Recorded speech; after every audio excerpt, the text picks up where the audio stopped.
Sports Countdown!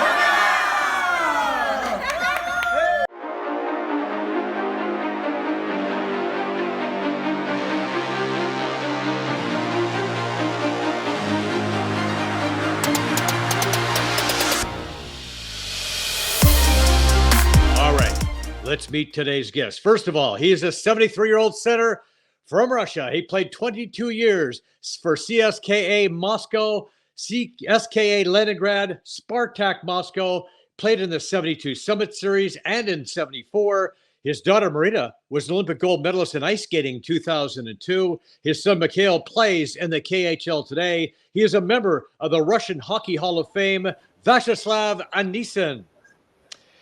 And a 73-year-old right winger, played 20 years for Moscow Spartak, EC Salzburg, scored 66 goals in 126 games with the Soviet national team, played in 5 world championships. He was among the top scorers in the 1976 Olympic gold medal victory. A member of the Russian Hockey Hall of Fame, Viktor Shalimov.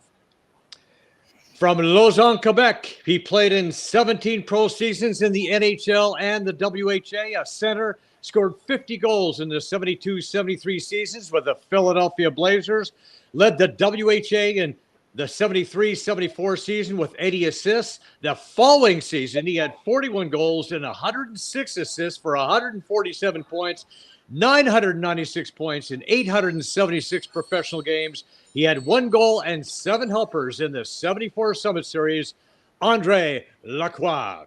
And from New York, an entrepreneur and film producer, founder and owner of the New England Whalers, former vice president of the WHA, co-owner of the Whalers, Pittsburgh Penguins, Minnesota North Stars, the CEO of Baldwin Entertainment, Academy Award nomination he got for the movie Ray. He once co-owned 50% of the Russian Red Army team, Howard Baldwin. Gentlemen, great to have you here for this great episode we have of the Hockey Time Machine. Slava, you played with Malta, Vakulov. Your name, Anisin, translated here was Anisin. They called you guys the headache line because you created a lot of headaches for the WHA team. Were you aware that that you had that nickname and that moniker, and were you proud of that particular distinction? He said he didn't know it was headache medicine, but he saw the advertising on TV. So I wanted to ask you, Andre, how much of a headache was this particular player for you guys, and well, their line as a whole? Well, the whole team was a headache for us because they played the game the right way. I said to many people that the 74 Russian team is the best hockey team I ever played against because nobody kept the puck under stick more than 5 seconds. They used everybody that was on the ice. Their defense was as good as their forward. You couldn't find a bad player, but you could tell they were trained the right way. What did they do to prepare? The practice was the same as always. They practice the same way, but the advantage was they already know some players and from the previous series from 72, and they know what to expect from the games. And the team had great players with great names and ability, the Canadian team, but they were ready for that this time. Okay, I want to bring in Howard for a second here to continue on this preparation vein. Tell us about the headaches you might have had putting this venture together, making this happen. Thank you, Joe. First of all, it's nice to meet everybody. It's early here. I'm not in New York, Joe. I'm in Los Angeles, so it's just 7 o'clock here. But in terms of the planning of the whole event, the planning was more done by Ben Hatskins and the league office, though I was peripherally involved because I was an active part of the league. But I know the league itself, the WHA, was fighting for credibility and competition with the NHL and dearly wanted to prove we could do every bit as much against these great Russian players as they did in Team Canada in '72. And we had our own stars, Bobby Howe, Andre Lacroix, young Gordie, and it was a great event for us. Howard just brought up the the fact that Bobby Hall and Gordie Howe. I mean, Gordie Howe at 46 years old, the year before he just won the WHA MVP. This guy was still a player. These are two guys that that you had not faced before, Slava and Victor. Were you as equally impressed by this version of the Canadian team as you were this '72 version? Ну, мы играли, еще раньше мы играли, когда только организовалась ВХ. Он играл... It wasn't first experience playing against him. They did play with WHA team in Houston against him, and but it was a great experience to feel and to see and feel the game of the star, and they called him Mr. Elbow for his style, and it wasn't too sweet to get this elbow. Yeah, Gordie Howe had his way of making his mark. This is the international symbol for Gordie Howe right there. I think. Andre, playing with Bobby Hull, how much? I know you'd played against him a number of times, but what was it like playing with Bobby on a line? From the face-off, Lacroix breaks in. Across to Howe, hat-trick! When I played against in '74, it was easier. But because, you just had to give the puck. Bobby was a great skater, great shot, and he was a great teammate as well. He always had positive things to say about the whole thing. So, the pleasure was to be able to play with him and Johnny McKenzie on the line, and we had a lot of success. But Bobby could do everything on the ice. I think that he could play the Russian style. That's what he brought to Winnipeg with the two Swedes. That's what they played the way they did. They were successful because they played the way the Russian played, which was the right way. So I was very fortunate to be able to play with Bobby. Now, Canada won the '72 series. It was a really close series, very tough series, as was this one. And a lot of these games could have clearly gone either way. There was a coaching change. Boris Kulagin took over. He was an assistant in '72, became the head coach in '74. Any specific changes that he made that helped your team gain that victory, or any adjustment he made either in game, between games, or the preparation? How do you feel that Kulagin got you guys ready, and was he a key factor for you? Да нет, мы знали, что канадцы будут все равно до конца играть. Сколько бы времени осталось. Просто такая нелепая ошибка. They're saying back in '72, it was like one mistake which got a bitter result for them, but it didn't really change any preparation for the '74. The new Canada players will play till the end, to the last second. As they knew, they need to be more concentrated, but they believe because of the difference in age, like average age of Canadian team was much higher than the Soviet team. They had many younger players compared to Canadian, so this probably helped them a lot to win in '74. What about you, Andre? Did you feel there was what was the motivation for your team, or you personally? Well, for me personally, it's because all the years I played hockey, everybody always said, "You'll never make it. You're too small." Back to J.C. Tremblay. His shot deflected. He scored! Off Lacroix into the goal. And then you go from the American Hockey League to the World Hockey League to the National Hockey League, and then play against a Russian, which I used to watch them all the time when they won the gold medal so many times.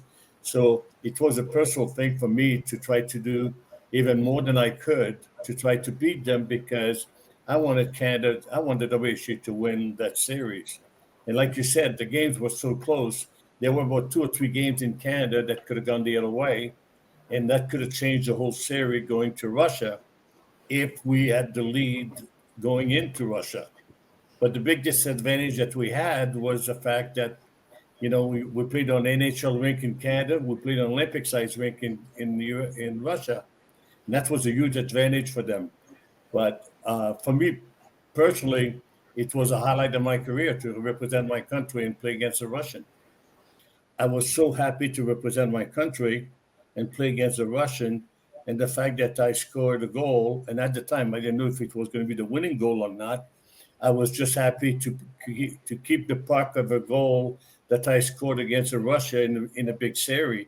It had nothing to do. I had so much respect for the Russian team. Like I said earlier, it's the best team I ever played against.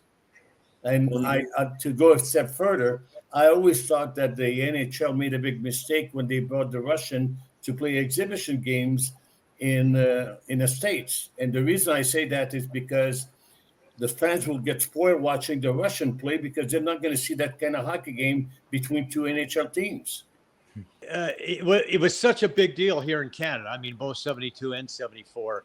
And Andre, that was a big goal. It turned out to be the winning goal in that second game. We, like as a country, we're so behind. Those games against the Soviet Union.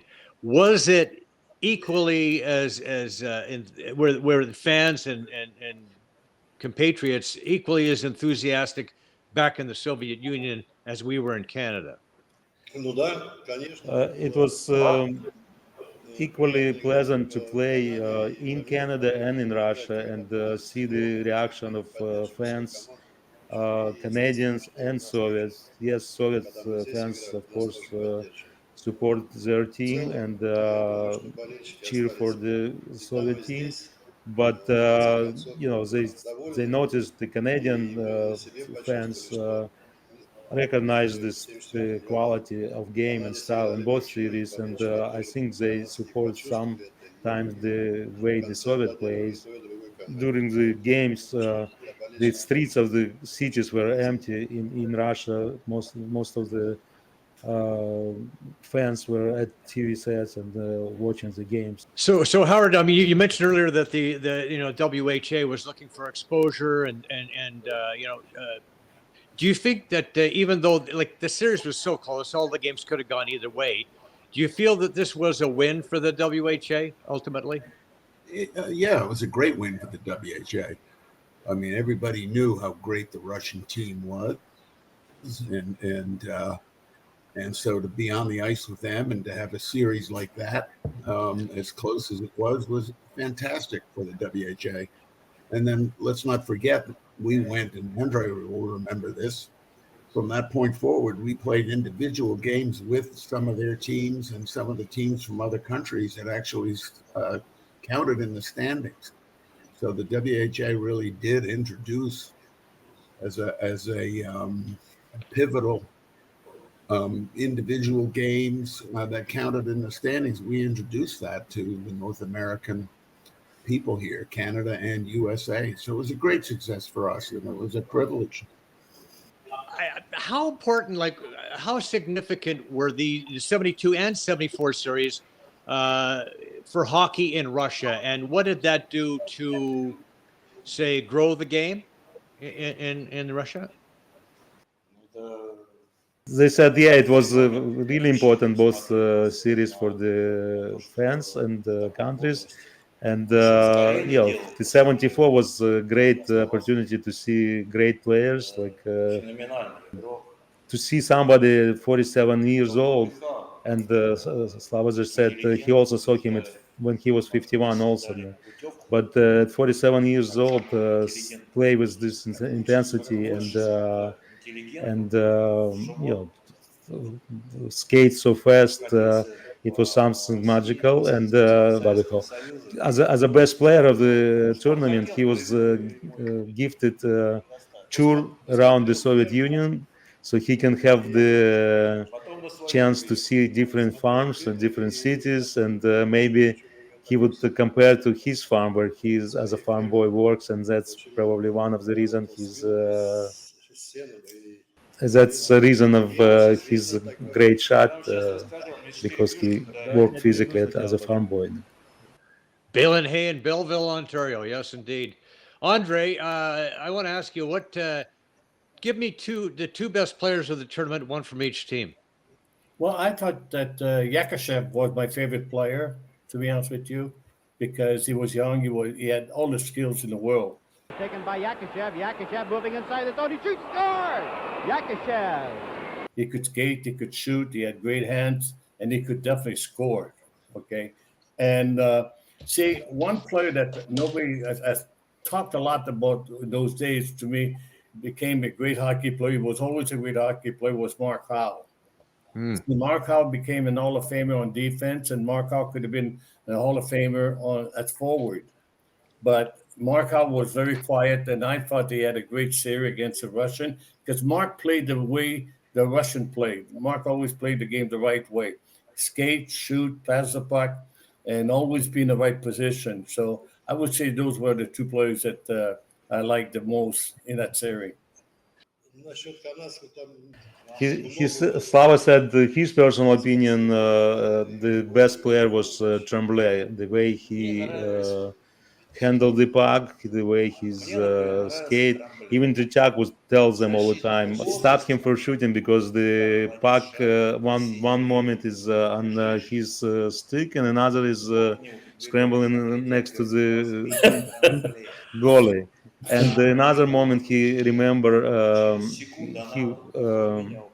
Bobby Howe give him 4 sticks, and the curve of the stick was so different, so Massive. Massive. So unique. When he would try to shoot the puck with with his stick, it never go right direction. It would go much higher than net. So with help of translator, he asked Bobby, "What you gave me? It's not a stick. It's something. It's a wrong." And Bobby told him, "It's not the stick. It's your wrist.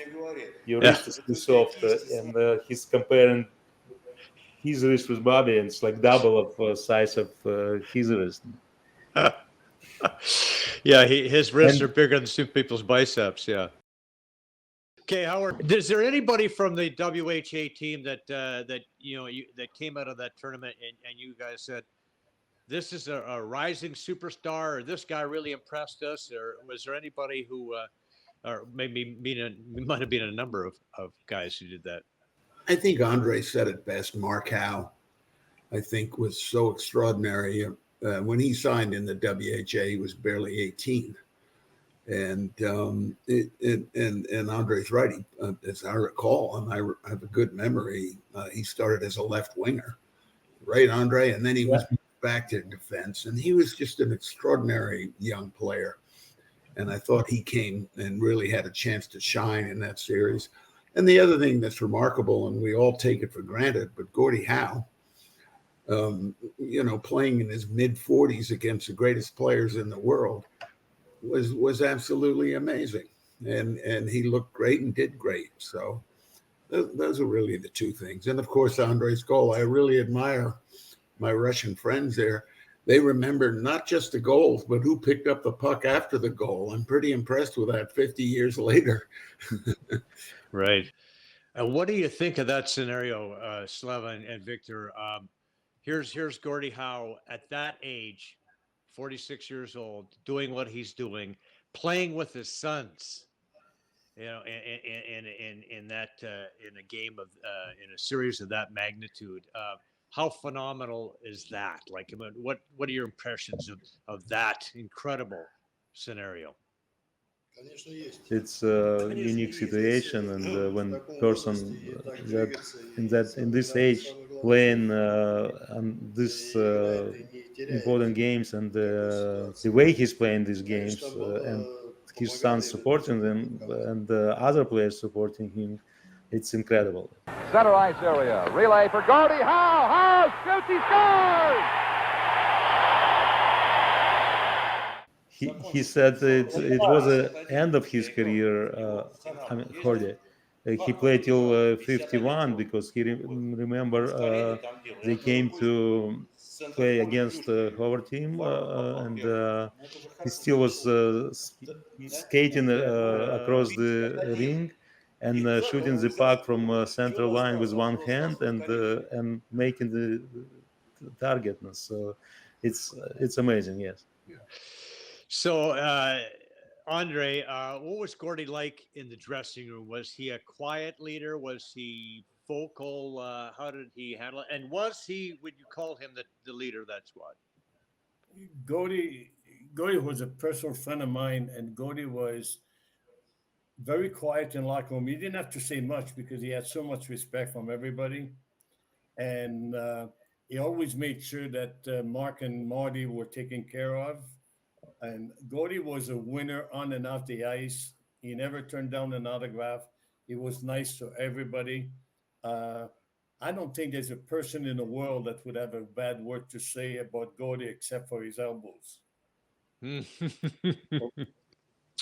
Okay, Howard, from a league standpoint, what did Gordie Howe mean to the league? Well, he meant pretty much almost everything to the league. Remember, the first year of the league, we signed Bobby Howe, and that was our stamp of credibility and really did put us on the map and gave a lot of other players sort of the courage to jump over. But the second year, we had to do something to say, hey, we're really here. And so we made the statement of signing not only Gordie, but his two sons. And that was sort of the icing on the cake, if you want to call it that, for the WHA. And the NHL realized, okay, these guys are not going away, and we're going to have to find another way to beat them into the ground, which they tried to do for 7 years, and it all worked out at the end. But Gordie's value is immeasurable. And I also want to point out, so was Andre Lacroix.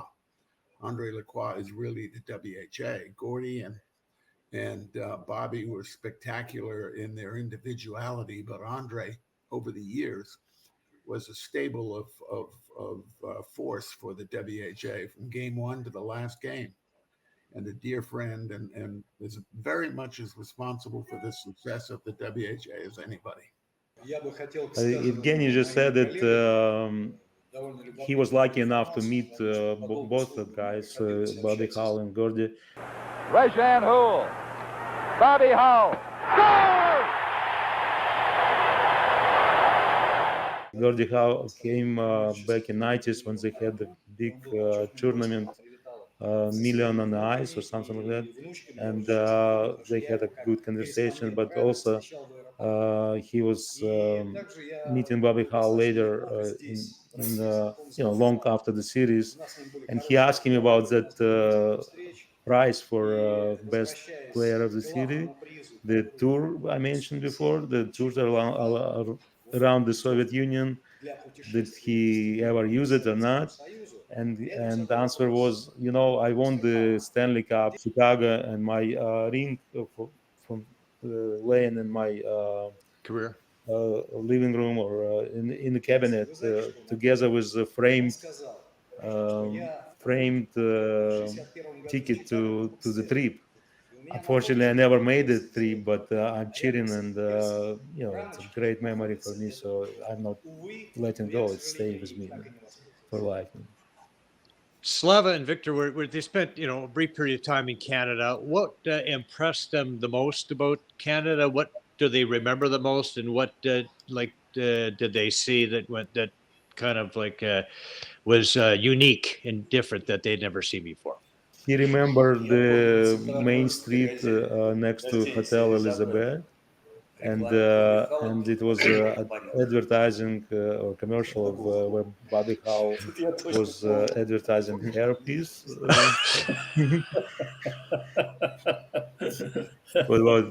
What about you?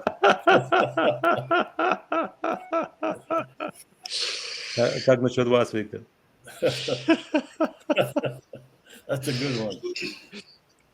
But what you, Andre, from your memories of your trip to Russia, what stuck out for you?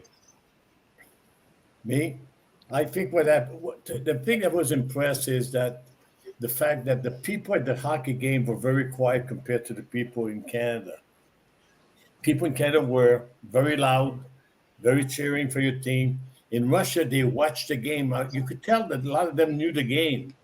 And I wish we had more time. I would have liked to have more time to go and have a tour of the great places in Russia, which we didn't have time because we prayed and we practiced.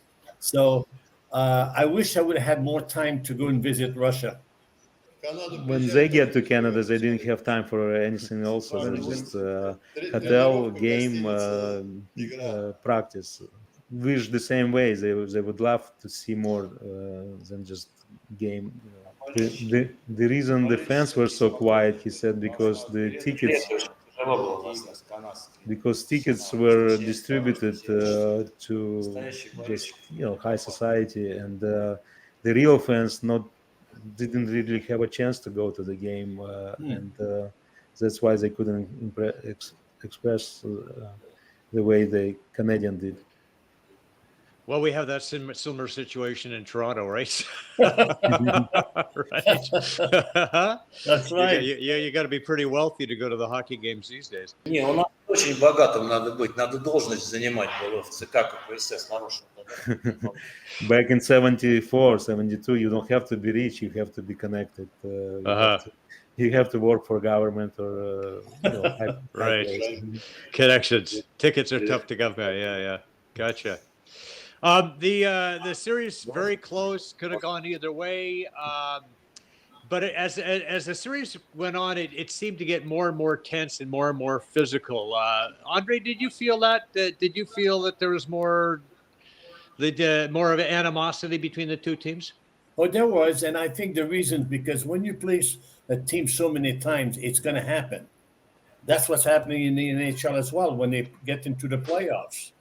Okay, you see the guys are getting mad at each other for no reason, and I think that's what happened. And I think one of the reasons we were more frustrated in Russia and it got more physical is because they control the puck so much because of the width of the ice compared to the Canadian rink. They had the puck most of the time, so we had to chase them the whole time. So as the series goes along, you get frustrated. And I thought that the games got a little dirtier near the end. Но все мы помним историю второго московского матча, который сборная They speaking about physicality, and they remember the moment after the game 2 in Moscow when Harlamov came to shake hands with Rick Lee, and instead of shaking the hands, he got punched him in the face. Oh, Rick Lee starts fighting with Harlamov. And they've got a real old Donnybrook going out there now. The problem at Soviet television have the rules. If something goes bad, they would stop the translation and put the advertising on. What Canadian fans did they see it, and what players thought about what exactly happened, why it happened, why instead of shaking hand, the punch in the face. Andre, do you remember the episode with Rick Lee and Harlamov where they went to shake hands and Lee punched him? Is that how you saw it? Yeah, what I saw was that I think Harlamov had scored a goal.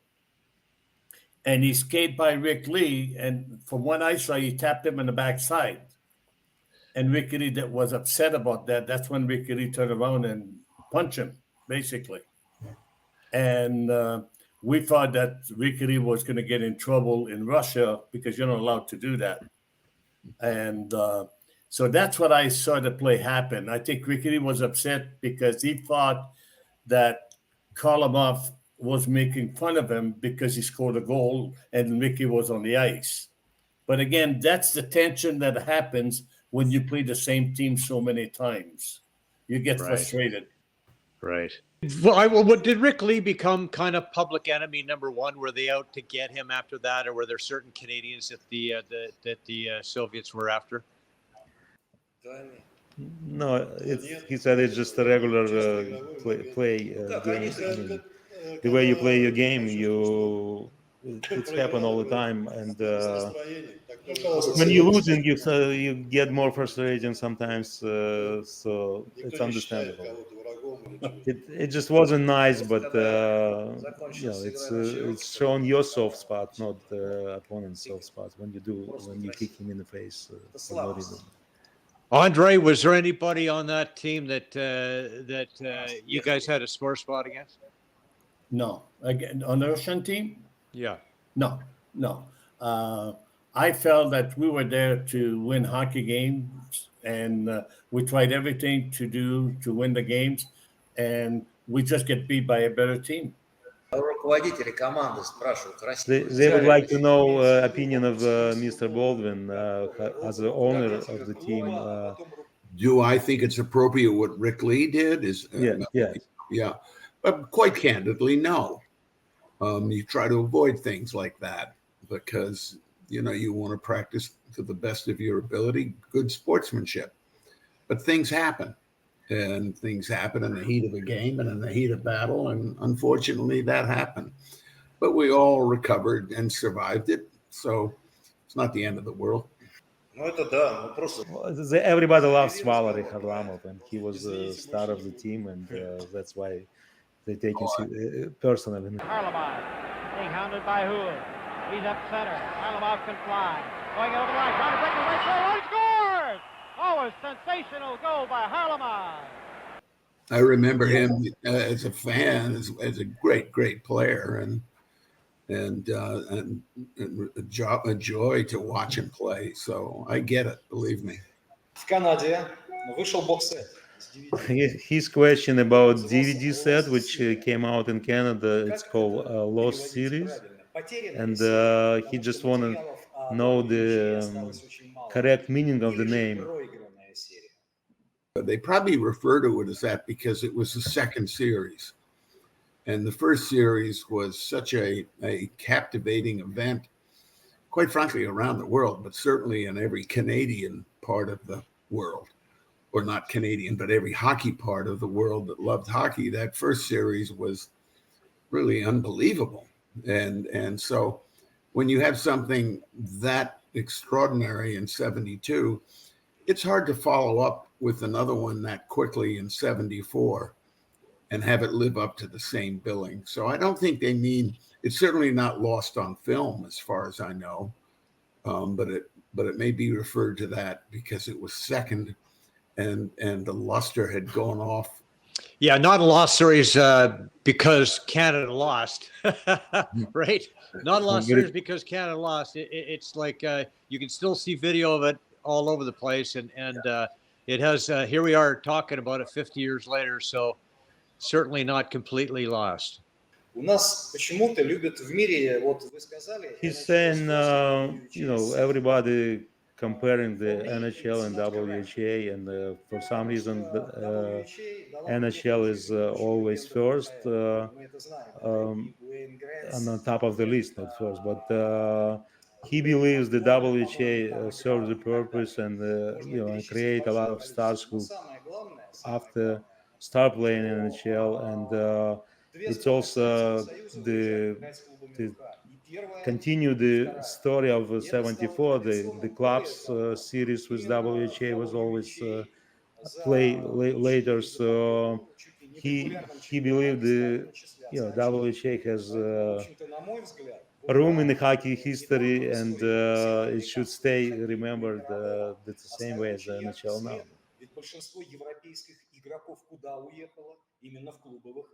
I appreciate that very much because I happen to agree with that. I mean, the WHA opened up cities, it opened up jobs, and it really opened up international hockey. So it's an integral part of the history of hockey and the history for the NHL. And sadly, even scoring statistics like Andre's and Gordie Howe's and Bobby Hull's are not included in the overall statistics that the NHL puts out. And I think that's very sad. But the WHA had its place, and I so appreciate hearing that from you. It's amazing because to think that Hull and Howe and great players like, finished their career, and many of them, in the WHA, maybe a year or two after in the NHL, and Gretzky and we forget Mark Messier as well, started in the WHA. So it's a vital part of our history, and I'm so glad to hear you guys realize that. Thank you. Joe, if I could add something, okay? I want to take this opportunity because, you see, Howard never got the credit that he deserves because he was a pioneer for the WHA. The merger would never have happened without Howard, okay? And the best thing that happened to the National Hockey League is a merger with the WHA because the WHA did so much for everybody. The National Hockey League tried to destroy the WHA for years. They couldn't have done it. And if the merger would not have happened, I really believe the WHA would have survived. No question. No question. WHR, hockey would not be where it is today without the WHA. No Absolutely. question. Yeah. Listen, I want to thank everybody for being on this panel. It's been really a lot of fun for me, and I really enjoyed doing it. Andre Lacroix, Howard Baldwin, and of course, Vyacheslav Anisin and Viktor Shalimov from Russia. I'm sorry, I can't remember the interpreter, the journalist that you're with. Kuznetsov, like Evgeny Kuznetsov. Evgeny, thank you so much. Gracias. And Alex Braverman, of course, here in Canada. So thank you so much, guys. It's been wonderful, and thank you. It's been great to share these memories. Thank you. Thank you all very much. Thank you. And we'll have more when we come back, including how about getting those Blue Jay stars signed up? Addiction Rehab Toronto, Toronto's #1 alcohol and drug treatment center, saving lives, reuniting families. The only treatment center in the province to offer medical detox, treatment, sober living, and lifetime aftercare all in one place. Our unique and specialized programs are designed to equip our clients with the tools to successfully lead a life of dignity, respect, and purpose. Let us help save your life or your loved one's life. Call today for more information or to facilitate an intervention. 1-855-787-2424 or visit addictionrehabtoronto.ca. Okay, so here's the deal. The Jays are going to have to do everything they possibly can to sign their young stars, Bo Bichette and Vladimir Guerrero Jr. Well, Bo has been hurt this year and frankly not very good. He's still a player. Vlad, on the other hand, well, he's been just terrific. An MVP candidate in my books for sure. This past weekend, he banged out this base hit against the Cardinals. It was the 500th RBI of his career. He becomes the youngest Blue Jays player to ever reach that mark. The Jays went on to sweep the Cards. That's a pretty good weekend. Now, they absolutely have to get this guy signed to a long-term deal like yesterday. Rely on Walton Restoration's 40-plus years of excellence in residential and commercial restoration. Their strong reputation is built on workmanship, professionalism, and outstanding customer service. Trust Walton as your dependable partner in emergencies, serving Durham, Kawartha, and Northumberland regions. Call 905-725-5666 or visit waltonrestoration.com. Experience top-tier workmanship and service. Walton Restoration, the trusted name in property restoration. Join satisfied customers like me. Parents, what's the biggest fear for kids 10 to 14? A future they think they can't handle. At Believe, Become, Be You, we know confidence in the future is a habit we can build. Our course doesn't just prepare kids for the future, it seeds them with skills they will use now. For a limited time, the I Believe in Me Foundation is offering the first 1,000 kids and their parents 1 year free access. This priceless opportunity will save you over $2,000. This isn't just a course. It's a journey in developing life-enhancing skills that will grow with your child, fostering gritty minds, creative futures, and better bonds. Get signed up now at BelieveBecomeBeYou.com. That's BelieveBecomeBeYou.com.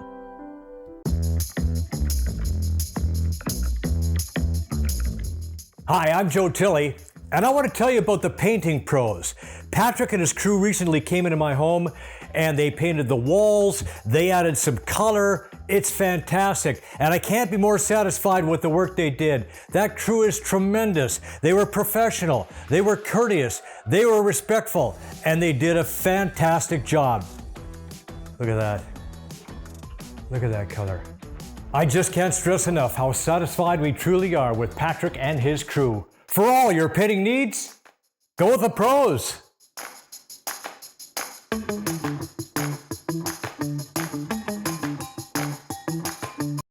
And we want to thank all the folks who make the show possible. These are friends, trusted business associates, and all-around great people. We highly recommend them all. Thank you for your support of Canadian sports. A reminder, the show is available on iTunes, Spotify, Breaker, and wherever you get your podcasts. Also, check out the show on YouTube. All of our past great shows are on there, shorts. Like and subscribe. It's absolutely free. Thanks once again to all of our tremendous guests from the 74 Summit Series. Thank you for watching. We'll see you next time. Gribben Insurance Planning, helping you solidify your financial future. At BGIP, what we do that's unique in the marketplace is we show people how to spend and enjoy their money in the early years of retirement without the fear of running out. Also, we're able to do this without you having to change financial advisors. Please look us up at bgip.ca today. Let's book a 30-minute phone call to see how we can bring value to you and your family in your planning. Call Brian today for all your retirement needs. We did. 905-686-5678. MNP, a leading Canadian national accounting, tax, and business accounting firm.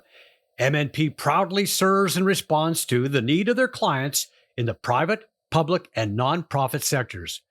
Through partner-led engagements, MNP provides a collaborative, cost-effective approach to do business and personal strategies to help people and organizations to succeed across the country and around the world.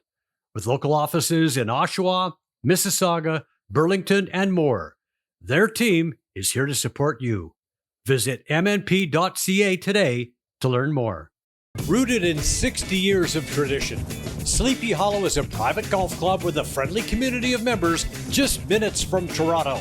With mature trees and rolling fairways, Sleepy Hollow provides a challenging and enjoyable experience for passionate golfers. Enjoy great golf, amazing dining, and a picturesque patio second to none. Visit SleepyHollowCountryClub.com. Joe Tilley here. My wife Penny Claire and I recently took an amazing trip to Egypt and Jordan with Trip Oppo. And here are our top 10 must-dos. Last but not least, we relaxed at a luxury resort and took a dip in the famous Dead Sea. This beautiful resort was a perfect way to cap off our incredible adventure in Egypt and Jordan. After days of exploring ancient ruins and bustling markets, it was wonderful to just kick back, put on a little mud, and soak up the sun by the Dead Sea. Oh, I almost forgot to mention the amazing cuisine in Egypt and Jordan. Don't forget to try the delicious local food like mouth-watering Egyptian barbecue. And the best part is that our Trip Oppo tour includes almost all of the meals, so you can indulge in the local cuisine without worrying about opening your wallet. I would highly recommend that you book your next trip through Trip Oppo. Call them today. Guests on Joe Tilley Sports receive a gift certificate from Classica Imports. Top of the line imported men's clothing. Check out the Classica Essential Collection now. Go to shopclassica.com.